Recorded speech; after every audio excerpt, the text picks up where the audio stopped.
I'm back. Today's video, we will be talking about the LA Clippers loss.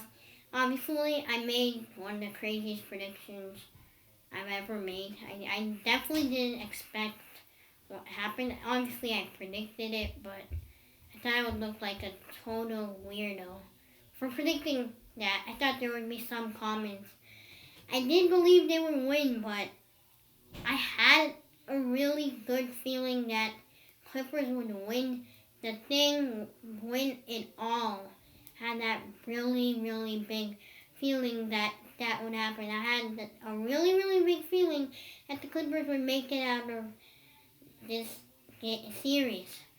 I really thought they would close out Game 6. Don't get me wrong.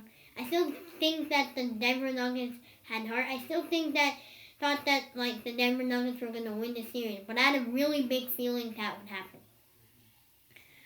In my opinion, a really big problem to why this has happened is Doc Rivers. And yes, you might know Doc Rivers as a very good coach, but he's way too overrated in my opinion. I think he's the most overrated coach in the NBA. And in today's video, we will be talking about Doc Rivers. So let's get into it. Doc Rivers is obviously known as being a very good coach, but in my opinion, he's really, really overrated. So, what was his success in the NBA to make people overrate him? Well, that's simple. He won a championship with the Boston Celtics, and the defensive scheme against Kobe Bryant was really, really, really good. And that led to many people believing that Doc Rivers was a really good NBA coach. But guess who made that defensive scheme on Kobe Bryant? The assistant coach, Tom Thibodeau. So why is Doc Rivers getting all that credit for not making that defensive scheme? Plus, that Boston Celtics team was super good. Yes, he does deserve a lot of credit for the championship. But Tom Thibodeau made that important defensive scheme. You should not be known for having that good of a defensive scheme. And I just think that's what started to make him overrated. Just another wild fact about Doc Rivers is that he blew 3-1 leads. His first coaching job with T-Mac, he blew a 3-1 lead. Another coaching job with the Clippers blew a 3-1 lead. Another one, just this year, he blew another 3-1 lead.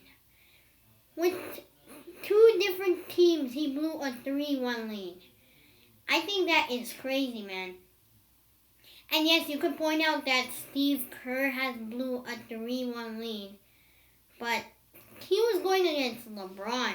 This is the Denver Nuggets. The Clippers were the favorites in this series.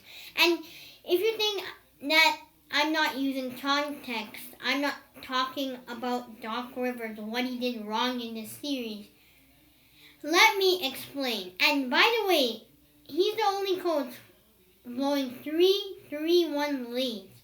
So that in itself gives away that he's not that good of a coach.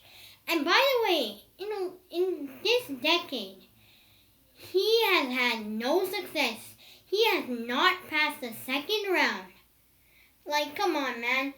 Exclude the Celtics here. This decade, I don't think anyone's mentioning this just because of the Celtics years, but he has not been criticized for not pushing this Clippers team with Chris Paul, Blake Griffin, and DeAndre Jordan to not even making the conference finals. I think that's really crazy. How can that good of a team not make the conference finals? Well, I'm not really talking about his flaws as coaching, so I'm not using that much context, right? And you can't only blame the coach for, blowing 3-1 leads. There's also the players who are doing this. Well, let me give you guys some context. He didn't make any adjustments.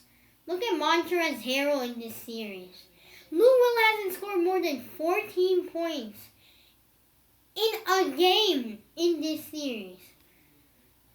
That's just crazy. And they still got playing time. They still started. They started in the games sometimes. Still got playing time. Montrezl Harrell still guarding Nikola Jokic. In Game 7, he decided to make Kawhi guard Nikola Jokic. But it was too late. It was already Game 7. And plus, 2 defenders were guarding Nikola Jokic. They were doubling Nikola Jokic. Come on. Bro, Nikola Jokic is one of the best passers in the league. You cannot let that happen. And you're only making one adjustment in a series. Like, come on, man. If you're unable to make adjustments when your team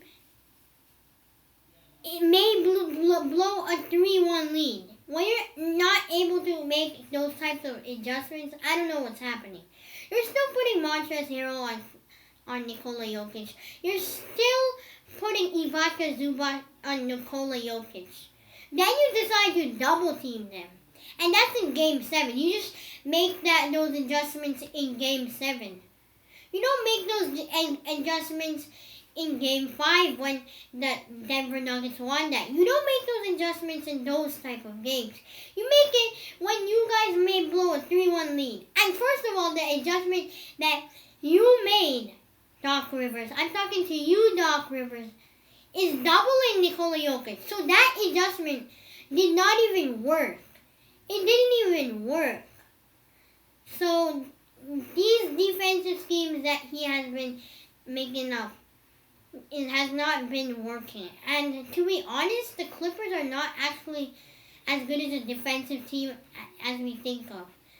If Doc Rivers wants Kawhi Leonard to be really good offensively, taking 22 shots and only making 6 out of them, he's not going to be as good defensively. That's just the truth. When he was on the Spurs, he was just going with the flow with the Greg Popovich. And he was playing really good defensively. Against LeBron James, he was making LeBron James look like a fool. But right now, well, because of the coach, Kawhi hasn't even been playing as good defensively. He's been playing great, don't get me wrong, but he's not going to play like he was on the Spurs defensively. That was just the best Kawhi I have seen. That's the best Kawhi I've seen. On the Spurs, defensively, he was so good. He was so good. And honestly, Russell Westbrook was right. Patrick Beverley is honestly not that good of a defender. He just stands there. Defense, it's not only about guarding like the big guys, not only about the mental stuff, not only about trash talking. It's to play defense, not to trash talk. And he trash talks even when his team is losing. In my opinion, I don't think the Clippers are that good of a defensive team that we thought they would be. Obviously, they're really good still, but they are not as good as a defensive team that we think they are. So that's just something I really wanted to bring up. That Doc Rivers is also super overrated, in my opinion, and I don't think people have been bringing that up. Another thing is that the Clippers are actually not as good as we think defensively. That's another thing I really wanted to bring up. Also, another thing I want to bring up, Kawhi is not LeBron James. Come on. LeBron would have delivered in that Game 7. I am telling you. I hope you guys enjoyed that video. Please like and subscribe, as much support is very much appreciated. And peace out.